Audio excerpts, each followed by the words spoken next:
Les amis, nous sommes en plein acte 17 où Paul était sur une place publique, il rencontrait des personnes et il parlait de l'évangile. Donc comme vous le savez, Paul était en Thessalonique, après il alla à Bérée et avec les chrétiens de Bérée, voilà, ça se passait bien jusqu'à ce que certains juifs de Thessalonique viennent mettre le trouble. Et donc Paul va se déplacer, voilà, avec le conseil aussi des frères, ils vont se déplacer pour venir jusqu'à Athènes.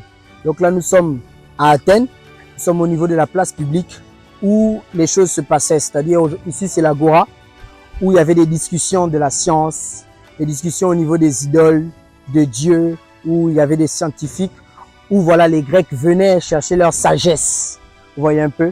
Et c'est ici où Paul, voilà, discutait, que ce soit avec des Juifs, que ce soit avec des gens qui craignent Dieu, et que ce soit avec des philosophes.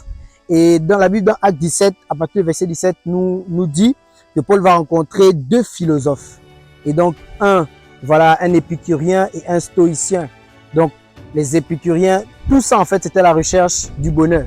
Parce qu'on voit que les épicuriens, avaient l'idée selon laquelle le bonheur, c'est l'ensemble de plusieurs satisfactions, on va dire, plusieurs plaisirs naturels. Voilà. Et les stoïciens, c'était plutôt le bonheur avec l'évolution de la moralité. Voilà. C'est un peu, on met l'accent sur les vertus. Donc Paul va les rencontrer et il va commencer à annoncer le Christ. Il va commencer à annoncer la mort et la résurrection de Jésus-Christ.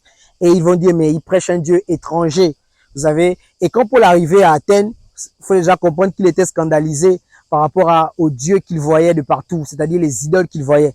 La Bible dit qu'il était irrité en lui quand il a vu tous les idoles en fait qu'il y avait dans cette ville.